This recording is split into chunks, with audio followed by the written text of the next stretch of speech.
6 mois, donc c'est une série entièrement dédiée à l'univers du polar.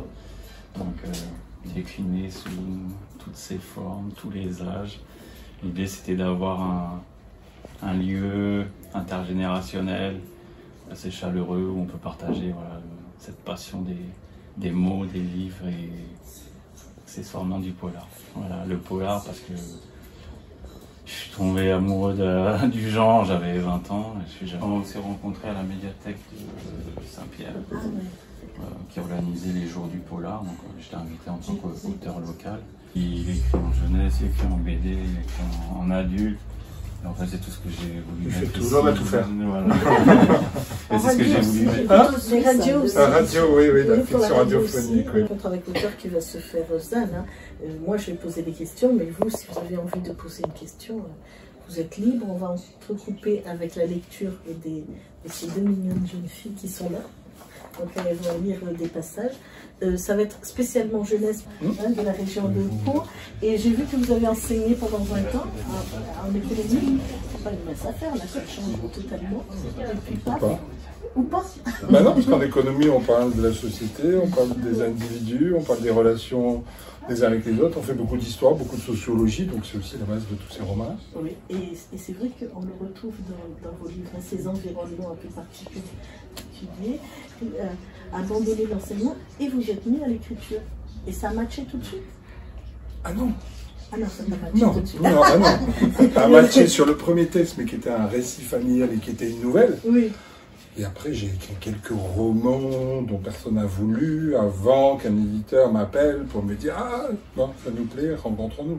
D'accord. J'ai vu aussi que vous avez commencé par l'exode de votre grand-mère, c'est ça? C'est ce texte-là, le premier dont vous parlez? Ouais, l'exode en mai 40 de ma grand-mère. En fait, j'ai réécrit ça simplement pour une réunion de famille.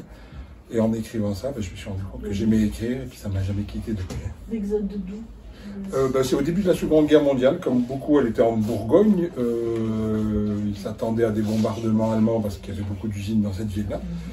Et donc il fallait aller se mettre à l'abri, mais comme des millions de gens qui ont quitté, qui sont partis sur les routes vers le sud. Et ma grand-mère est partie dans des conditions très particulières, parce qu'elle est partie d'une voiture qu'elle avait après à conduire dans la journée.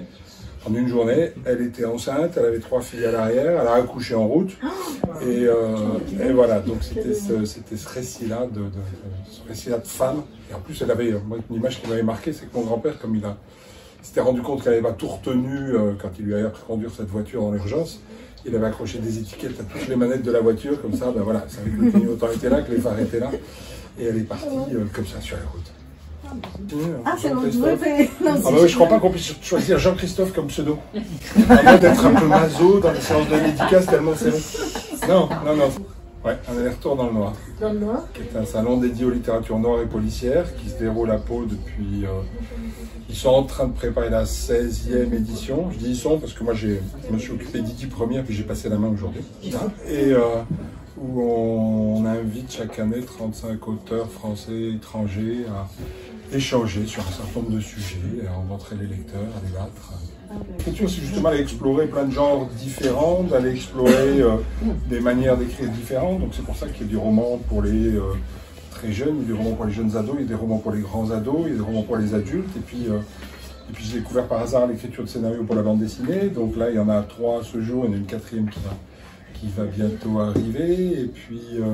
On essaie toujours dans les enquêtes, toujours dans... Non, pas toujours, non, j'ai écrit de l'anticipation, j'ai écrit du roman historique, ou du roman social. Non, moi ce que j'aime bien, c'est explorer différents genres, différentes tranches d'âge, différents modes d'écriture.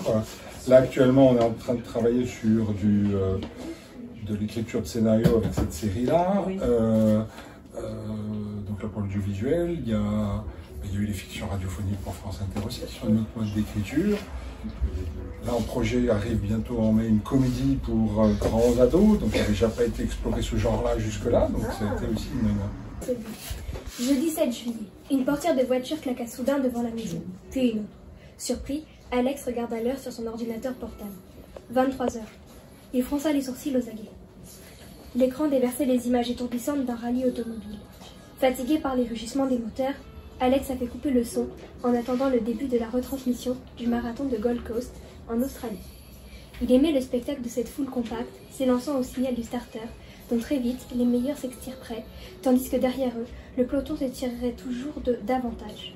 Quand le carillon déchira le calme qui régnait dans la maison, Alex se leva d'un bond et en 3 enjambées gagna la fenêtre. Il eut juste le temps d'apercevoir 2 silhouettes disparaître à l'intérieur.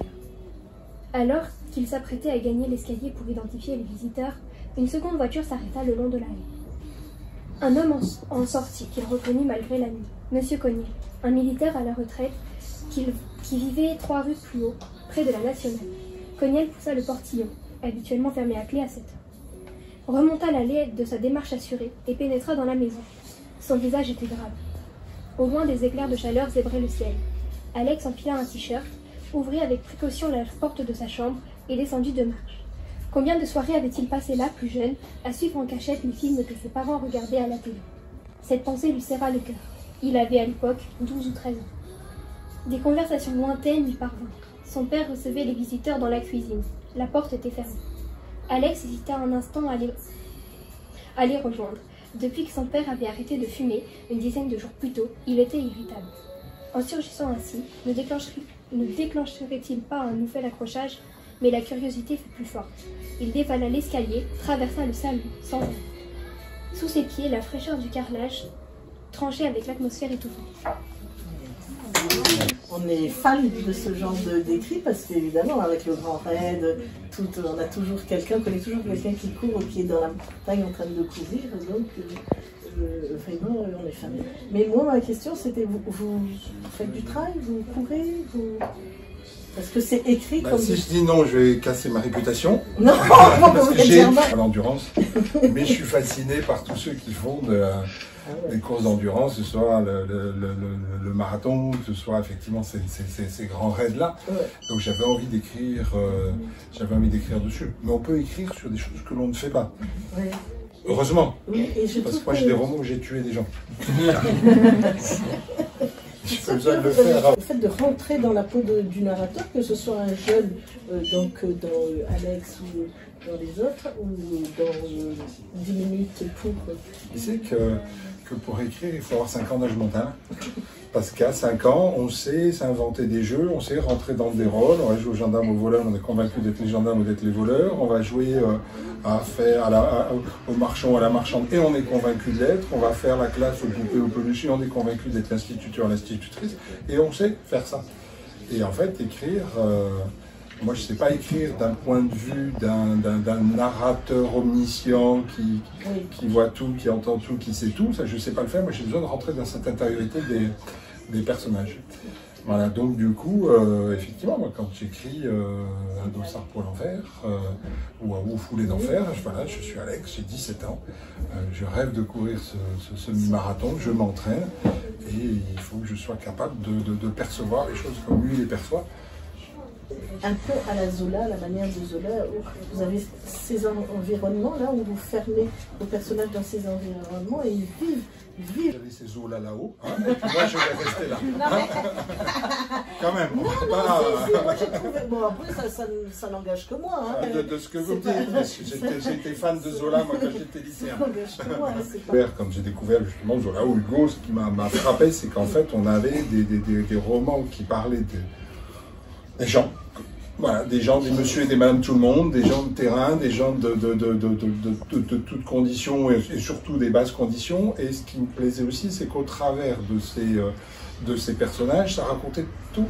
Ça raconte une époque, ça raconte une société, ça raconte un milieu social, ça raconte des événements de l'histoire avec un grand H. Et c'est ça, et c'est ce prisme du personnage, moi, qui m'a toujours plu, qui m'a toujours fasciné. Donc au travers, on est tous le produit d'une lignée familiale, parce que c'est pas que notre éducation des parents, hein, parce que nos parents portent aussi ce qu'ils ont vécu de leurs parents eux-mêmes et avant. Donc moi j'aime bien quand je réfléchis à un personnage, de le réfléchir même sur plusieurs générations, c'est d'où il vient, qu'est-ce qu'il porte sur lui.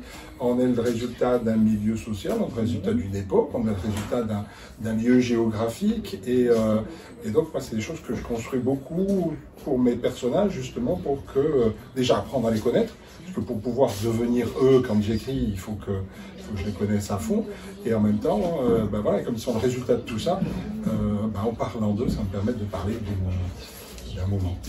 Donc il y a un second tome, puis peut-être un troisième, etc. Il faut que ça plaise aux lecteurs, il faut qu'il y ait des lecteurs, hein, il faut que ça plaise à l'éditeur, puis il faut que j'ai une idée et envie de le faire aussi. Donc sur la série 10 000, j'en ai publié un, puis à chaque fois qu'on me posait la question est-ce qu'il y aura une suite, je disais non. Jusqu'au jour où j'ai trouvé une idée, puis il y a eu un second, puis là l'éditrice m'a dit est-ce qu'il y en aura un troisième, je dis j'en sais rien, il faut que je trouve une idée. Et puis à chaque fois elle me pose la question. Et voilà, là je sais qu'il y en a 9, et le 10e est prêt, je vais démarrer l'écriture dès que je rentre de la réunion, donc il y en aura a priori un 10e. Est-ce qu'il y en aura un 11e? Ça, l'éditrice va me poser la question la semaine prochaine, puis je la rencontre la semaine prochaine, et puis je vais lui dire, je sais pas, ça dépendra si je trouve une idée. Mais oui, c'est toujours un rendez-vous plaisant de se retrouver avec tes personnages. Et oui, parce qu'à partir du moment où on devient un personnage, on les connaît à fond, donc mais je dis souvent aux jeunes qui disent, ouais, j'ai pas d'imagination, je leur montre qu'en fermant les yeux, on peut aller vivre des tonnes de choses, et qu'on a une machine qui permet de tout vivre, voilà.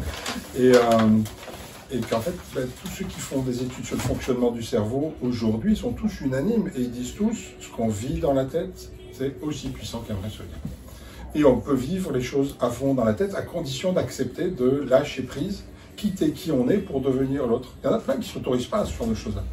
Ça m'est arrivé dans une rencontre en librairie dans les Alpes, il y a 1 ou 2 ans, à la fin de la rencontre, j'expliquais tout ça, puis elle vient me voir à la fin et me dit merci, parce que vous venez de m'autoriser à rêver et à m'évader dans ma tête. Elle ne s'autorisait même pas. Voilà.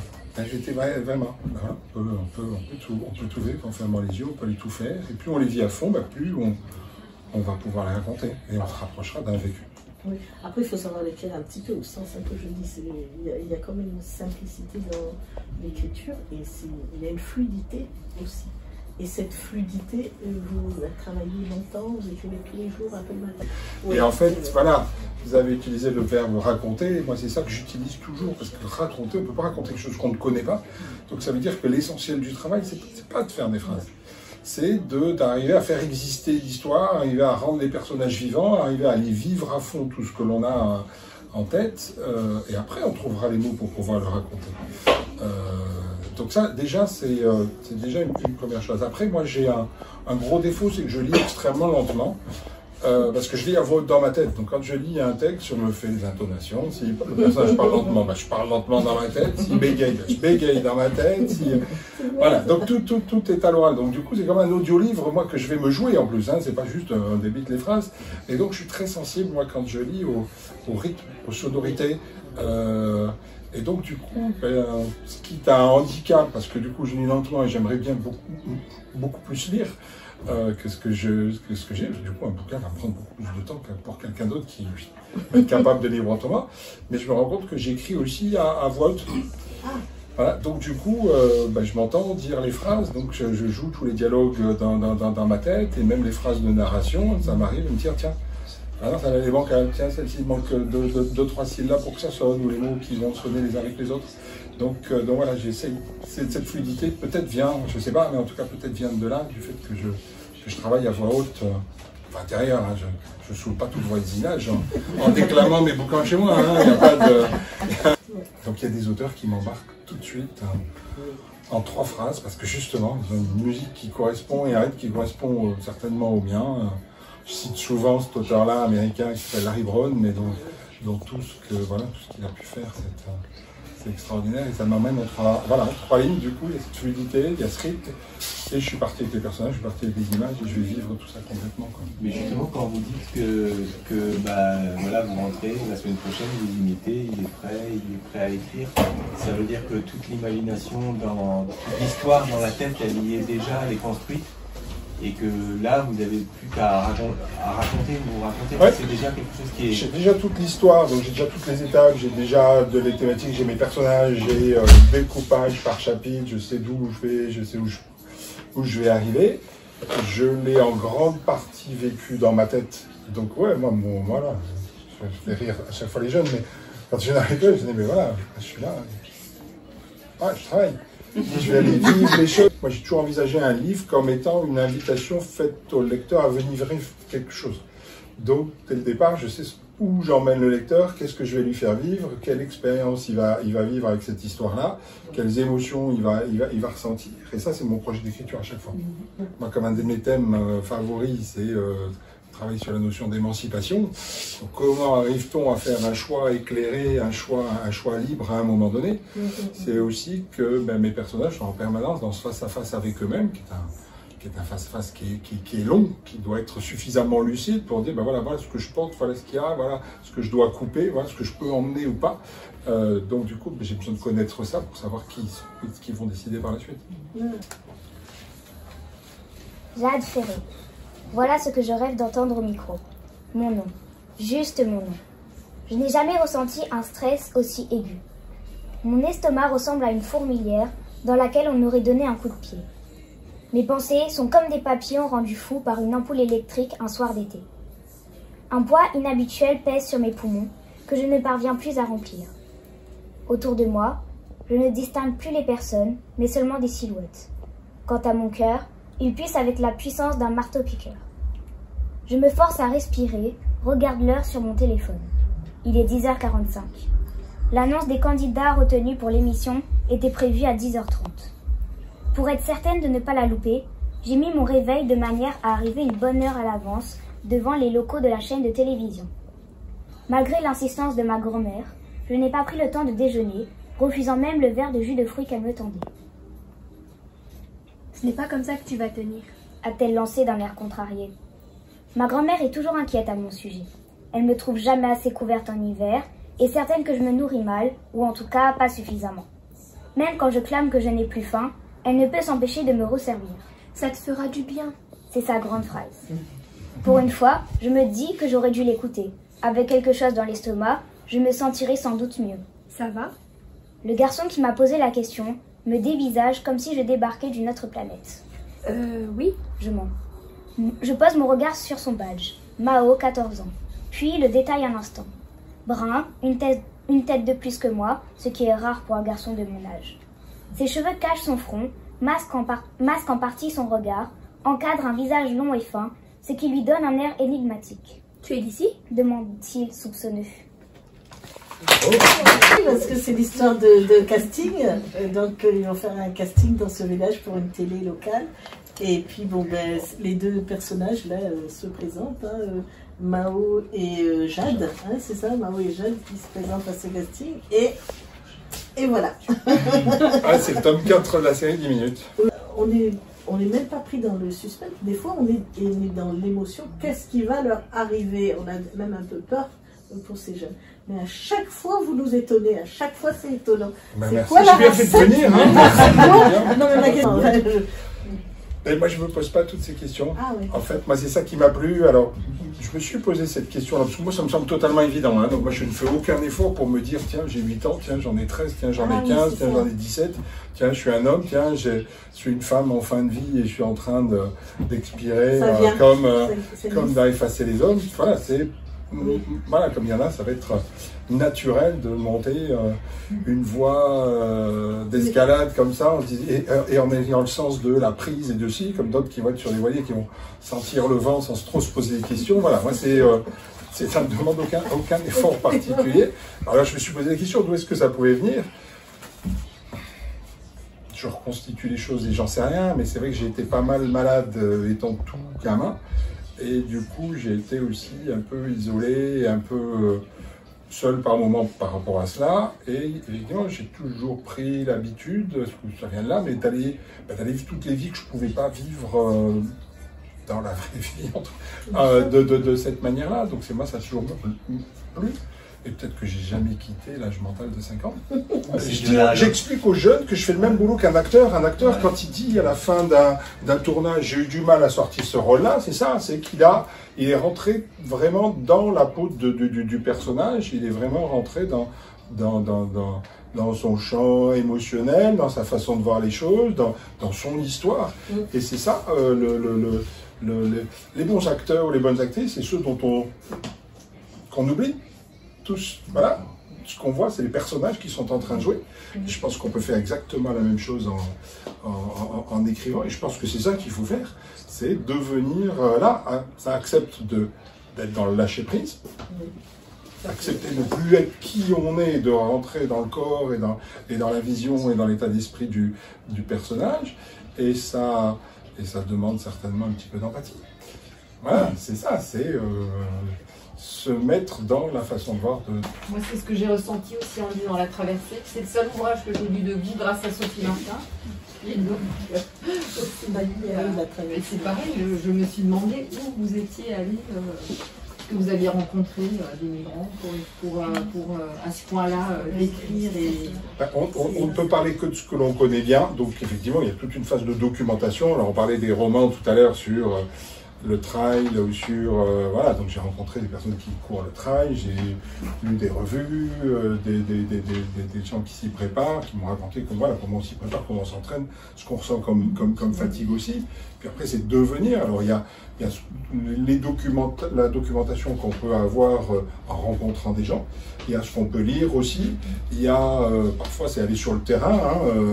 Je n'ai pas été courir un marathon parce que j'en suis incapable, mais à une époque où j'avais besoin d'écrire quelque chose sur le thème de la mort dans le cadre d'une fiction pour France Inter. J'étais passé 15 jours aux pompes funèbres et voilà. Donc, parce que là, voilà, c'est un sujet sur lequel il y a peu d'écrits, on sait peu de choses à l'extérieur, donc il n'y a qu'en y allant qu'on peut.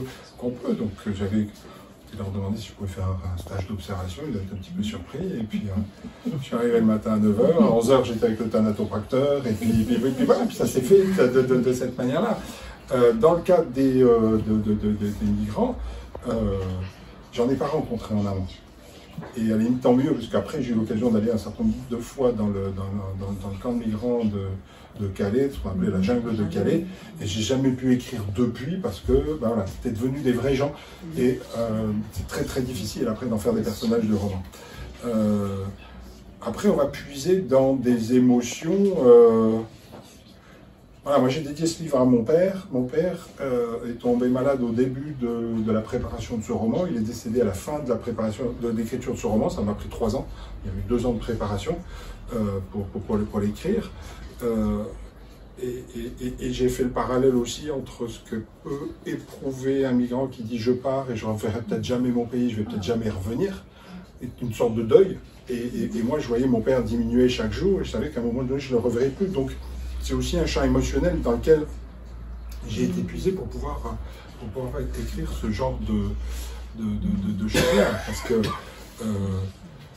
voilà, quand on parle d'écriture aussi, voilà, c'est pas juste, effectivement, je m'assois, moi, des romans, je peux les maturer pendant plusieurs mois dans le cadre d'une série 10 minutes, ça va assez vite. En 4 mois, je peux monter l'histoire, la vivre dans la tête. Mais il y a des romans sur lesquels je vais... les romans d'adultes peut-être? Pas forcément, puisque La Traversée, ça a été 2 ans de préparation, 2 ans dans lesquels je me suis immergé complètement pour aller vivre ça et après pour pouvoir l'écrire. Il y en a, ça a été 4 ans, 6 ans, 8 ans, il y a voilà, une série de romans, c'est la série Guilty, mais 10 ans avant d'être en mesure de pouvoir écrire. Moi, je peux raconter qu'une fois que j'ai tout vécu, tout ressenti, tout vu, quoi. Enfin, il n'y a pas eu un élément de décor que je n'ai pas vu mentalement, il n'y a pas une émotion que je n'ai pas été ressentir. Donc en fait, je ne fais que raconter un existant qui est un existant mental. Ici, c'est une application qui a été mise au point par le gouvernement, voilà, et qui permet à chaque citoyen, qui peut être téléchargé par chaque citoyen sur son smartphone et qui va donner accès à tous les fichiers de détenus. Et chacun va pouvoir voter. Celui qui atteint 3 millions de votes, il va être libéré et chacun va pouvoir en faire ce qu'il veut. Et oui, et donc je me suis dit, mais c'est dans sa tête, c'est extrêmement. Il y a du monde, hein. Oui, j'ai vu. Et puis avec les articles, les articles, les données et tout, on s'y croit. Hein. Mais parce qu'on peut emmener le lecteur où on veut, à condition qu'on crée un monde qui soit cohérent. On revient sur l'environnement qu'on disait au début. Oui, chaque livre est un univers complet. Donc soit c'est un univers réaliste, auquel cas, effectivement, il est le même pour tout le monde, on a les bases et donc chacun peut y retrouver ses repères. Mais dès qu'on va emmener un lecteur dans un monde d'anticipation, dans un monde fantastique ou autre, voilà, c'est pour ça que tout le monde a préparé ce genre de roman-là, parce qu'un univers fantastique, c'est aussi de se poser des questions, voilà. comment est organisée la société tout autour, que portent les personnages, qu'est-ce qu'ils n'ont pas juste un pouvoir magique, etc. Et ils vivent dans une société, ça veut dire qu'il faut réinventer cette société dans toutes ses dimensions. Et c'est ça qui peut être... Moi j'avais écrit un roman qui s'appelle Demain il sera trop tard, qui est un roman ado, où je suis parti de l'idée que on a mis au point un test génétique qui permet de connaître l'espérance de vie de chacun à la naissance. Donc dès la naissance, on teste tous les bébés, on est tous équipés d'une puce dans la main, et chacun sait combien de temps il va vivre. Et ça ne suffit pas pour écrire une histoire. Mais non, mais c'est derrière, ça pose toute une série de questions du genre comment est organisée la société. Regardez toute la psychologie des personnages. Ils ne peuvent pas penser comme nous, ils ne peuvent pas agir comme nous, parce que quand on sait dès la naissance, quand on vit jusqu'à 12, 15, 18, 50 ans, après c'est comment est organisée la société autour de ça. C'est pas la même organisation sociale. Est-ce qu'un État va financer une scolarité à quelqu'un dont on sait dès la naissance qu'il va mourir à 12 ans? Qui va avoir la responsabilité dans les entreprises? Qui va avoir le pouvoir? Comment? Tout ça. Donc ça m'a pris 4 ans avant de reconstruire toute cette société, de tirer tous les fils pour dire, tiens, voilà, quel est le monde cohérent qu'on peut reconstruire en fonction de cette donnée-là. C'est ça qui me plaît aussi. Oui, vous avez déjà une vision sur ce que vous allez écrire, à quelle date, à quel moment, ou bien vous pouvez écrire plusieurs livres en même temps? Tout dépend de ce qu'on met dans le verbe écrire. Si c'est écrire au sens de je fais des phrases, etc., c'est qu'un à la fois. Parce que voilà, c'est un vrai engagement dans un univers, dans un rythme, dans une émotion. Voilà, c'est pas de la même manière suivant les genres ou suivant les âges. Par contre, comme je ne sais pas combien de temps je vais mettre à préparer un roman, ça je suis sur 10, 12, 15 projets que j'explore, que je vais vivre, que je vais monter, que je vais de personnages que je vais fabriquer. Et quand il y en a un qui est prêt, quand il y en a un qui est prêt, quand je suis au bout, projets à côté alors. Il y en a plein, oui. Et vous ne mêlez pas les pinceaux Non, pour une bonne et simple raison, c'est que là encore, si vous me demandez les 12 derniers bouquins que j'ai lus, je vais me mélanger les pinceaux. Ah oui. Et vous aussi. Oui. Bon, on est tous pareils. Ou les 12 derniers films. Par contre, pouvoir raconter ce que j'ai fait le week-end dernier, ce que j'ai fait aux vacances de Noël, la dernière fois que je suis venu à les réunions, la dernière discussion que j'ai eue avec tel ou tel, etc. On ne mélange pas. Parce que comme c'est du vécu, déjà, ça fait appel à toutes les dimensions. C'est-à-dire qu'il y a l'image, il y a les émotions, il y a les ressentis, il y a les sons, il y a tout ça. Et donc c'est un champ émotionnel qui est tellement large que voilà, chacun est cloisonné dans son coin. À partir du moment où moi je vis mes histoires complètement comme si c'était de la vraie vie, je ne peux pas les mélanger. Avec quel âge sinon il y a tout. Moi j'ai écrit des choses pour les 5-7. Il y a du 6-8, il y a la série 10 minutes, c'est 9-12 en gros. De Sarko l'enfer, tout ça, puis après il y en a plein. C'est ce qu'on appelle du 12+. Et après, donc, il y a les romans adultes. Les romans adultes, voilà. Alors, on a 3 à ce jour, le 4e il est en cours, là. Le premier est un roman qui s'appelle Les Mal-Aimés. Oui. Moi, j'avais écrit pour les ados un roman qui s'appelle Traqué sur la langue, en 2016, qui est sorti en 2016, qui raconte ce qui s'est passé en août 34 à Belle-Île-en-Mer, où il y a eu une évasion. 5 jeunes qui s'étaient évadés de ce centre pénitentiaire à Belle-Île-en-Mer, et puis pour les trouver, le poème de Prévert qui avait écrit pour dénoncer tout ça. Donc j'avais écrit tout ça, et à l'occasion de l'écriture de ce roman, j'avais découvert qu'en fait il y avait plus de 70 prisons pour enfants et adolescents sur le territoire français. Une à La Réunion. Oui, nous on a notre Guillaume. On a le Guillaume, oui. C'est Prévert qui a écrit Chasse à l'enfant. La Chasse à l'enfant, qui est un poème extrêmement fort, extrêmement puissant. Il faut écouter une version chantée par Marianne Oswald, qui est grandiose. Et voilà. Et donc, j'ai découvert qu'il y en a plus de 70, chose que j'ignore absolument. Et sur ces 70, il y en avait 10 qui étaient tenus par l'État, dont celui de Belle-Île.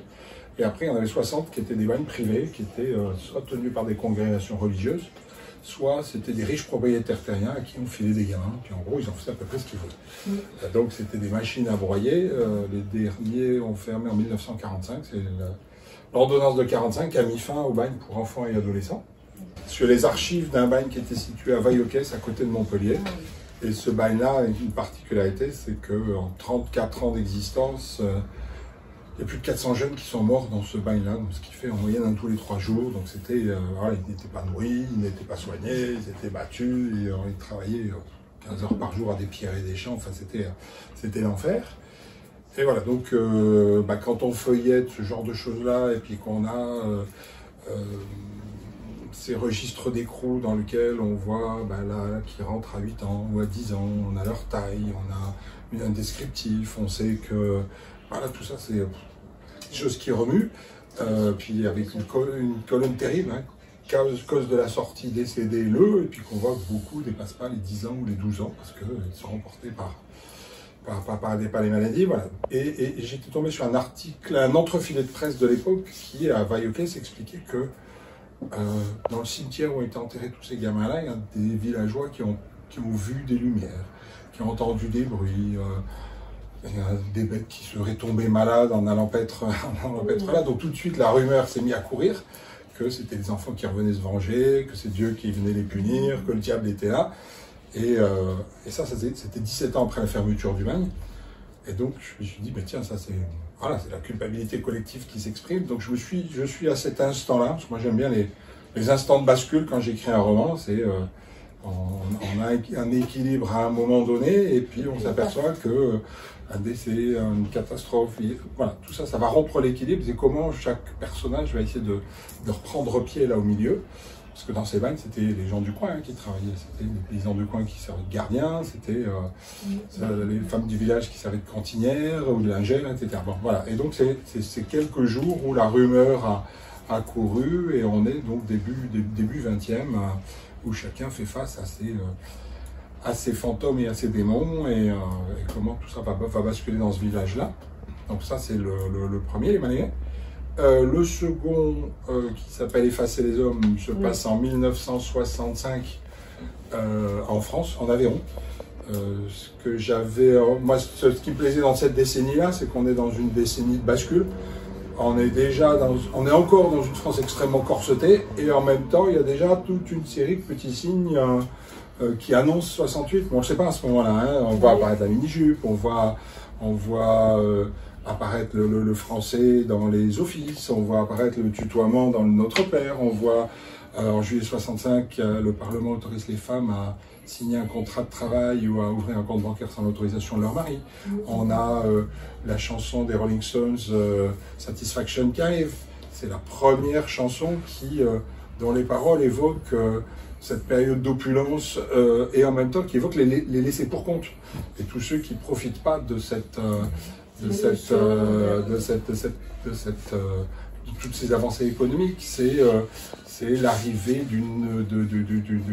d'un personnage de bande dessinée, Barbarella, par Jean-Claude Forest, qui est un vrai. Alors, il ne faut pas regarder le film Barbarella, parce que ça a été une autre réécriture. Voilà. Oui, complètement, dans lequel on a enlevé tout ce qui pouvait en faire le sel et l'intérêt, ça devient une grosse niaiserie. Mais voilà, quand on voit la BD, c'est la première fois qu'on a un personnage qui porte autant de valeurs féministes, autant de combats sur la liberté des femmes. Donc voilà, c'est tout ça. Et ce qui m'intéressait, c'est voilà, je me suis intéressé à 3 destins de femmes de 3 époques et de 3 origines sociales différentes, et de savoir comment elles se situaient dans ce moment de bascule-là aussi. Voilà, donc ça c'est le second. Le troisième, qui s'appelle La Ligne, qui est sorti l'an dernier, l'idée c'était de parler de ce qu'on voit dans nos sociétés aujourd'hui, de sociétés qui viennent de plus en plus binaires, où en fait, vous réfléchissez vachement sur l'avenir de nos sociétés et sur...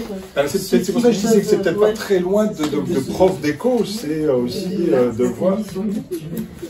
C'est tout ça, un personnage, moi, une histoire où le personnage pourrait habiter à New York, à Londres ou à Saint-Denis, et ça ne m'intéresse pas. Ce que je veux, c'est quand j'ai une histoire qui se passe avec, c'est que le personnage il porte aussi tout ça, et puis qu'il soit le porteur aussi de son époque, qu'il soit le porteur de tout ça. Donc là, l'idée, c'était là, je ne l'ai pas daté, je ne l'ai pas situé géographiquement, le dernier, mais on est dans une société qui est de plus en plus binaire. Hein. Aujourd'hui, on le voit, il n'y a plus de débat possible, on est pour ou on est contre. Si on n'est pas pour, c'est qu'on est contre. Et donc, j'ai imaginé que... Parce qu'on voit tous ces débats qu'on nous lance aujourd'hui, qui nous obligent à nous positionner d'un côté et de l'autre, et qui créent l'affrontement et qui créent la violence. c'est pas des différences d'opinion, c'est simplement ce qu'on est dans une société binaire. Donc moi l'idée, voilà, on est dans un village qui se réveille un matin, il y a une ligne blanche qui a été tracée en travers du village, ce qui est le plus neutre possible, hein, puisqu'elle n'a aucune valeur contraignante, elle n'oblige personne à quoi que ce soit, c'est juste une ligne qui est peinte sur le sol. Et en fait, à partir du moment où il y a une ligne qui est peinte sur le sol, ben voilà, mécaniquement, tout est remis en question, parce que chacun va finir par se positionner d'un côté ou de l'autre, et puis celui qui est de l'autre côté devient très vite l'autre avec un A majuscule, et passer de l'autre à l'ennemi, il ne faut pas grand-chose, et très très vite à l'affrontement. Oui, voilà, donc c'est ça qui m'intéressait, de montrer comment ce qu'ont très bien compris les politiques, hein, et certains politiques aujourd'hui, c'est de balancer un sujet extrêmement clivant pour amener les gens à s'opposer, et derrière, venir récolter les fruits par la suite. On a l'impression que cette ligne blanche qui a été tracée catalyse toutes les peurs des villageois à un moment. Un exemple d'une chambre d'enfants qui est partagée par 2 enfants, ils vont vivre.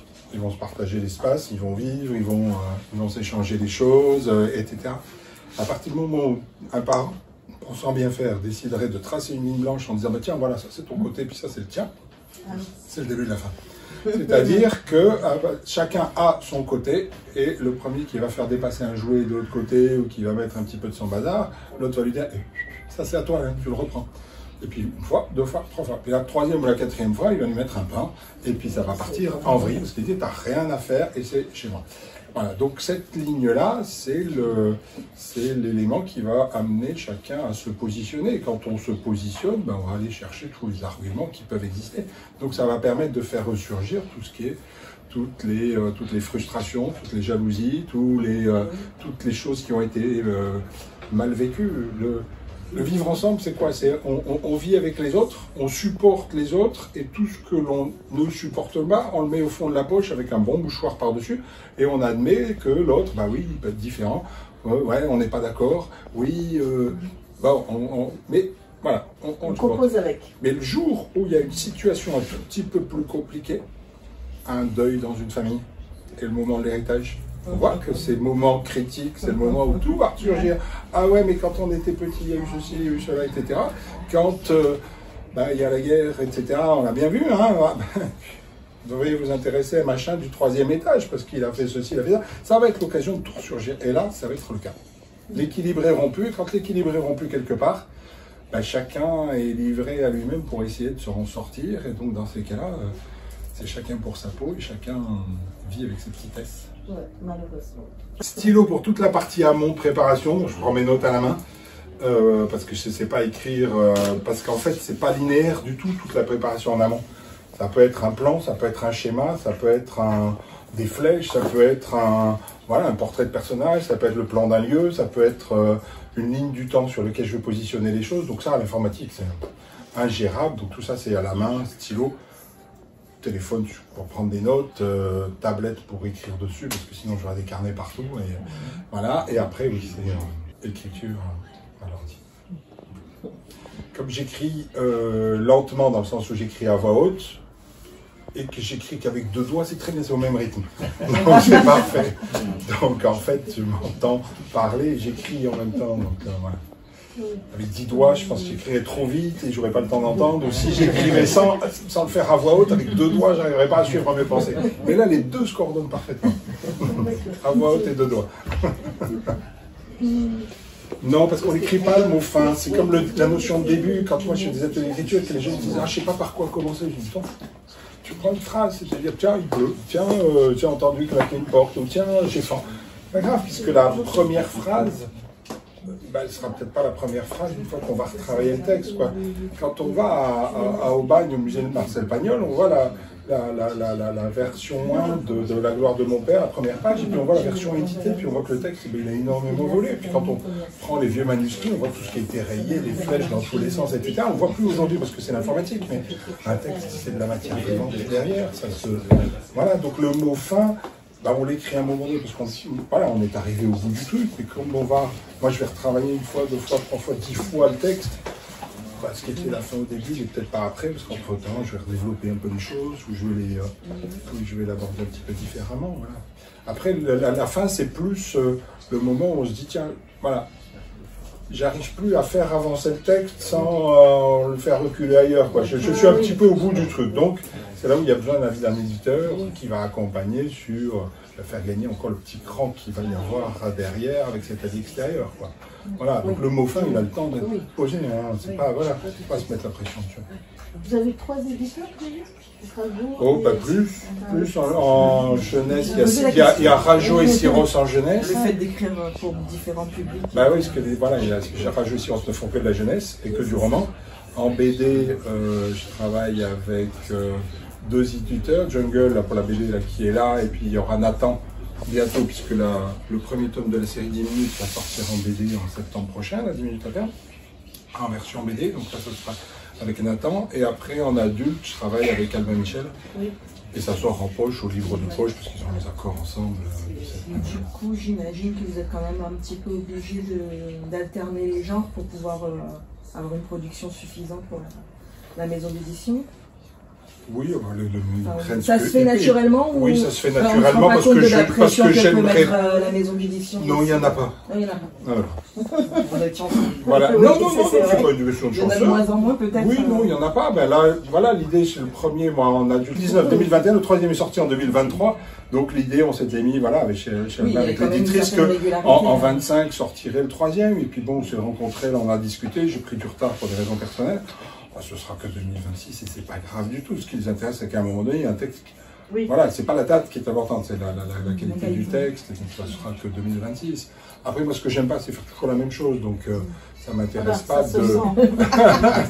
ça m'intéresse pas d'écrire voilà, 2 romans adultes de suite ou 2 romans pour les 9-12 de suite. Donc voilà, c'est de passer de l'un à l'autre. Donc du coup, ça permet de fournir. Je me posais une autre question, c'est que parfois, quand on lit un roman. Arrivé à la fin, on s'est tellement attaché au personnage ou à l'intrigue qu'on a tendance à ralentir un peu la lecture. Sarah me disait la même chose. Est-ce qu'en tant qu'auteur, on peut ressentir ça aussi, c'est-à-dire avoir envie de prolonger un peu cette fin avant de quitter les personnages? Non, parce que c'est comme courir un marathon, on est content d'arriver quand même. Donc il y a à la fois... Non, mais c'est... Non, mais c'est vrai. Et moi, j'ai tendance parfois à bâcler un peu mes fins, puis je sais que j'y reviendrai après, mais au moins, je dis, ça y est, je suis au bout.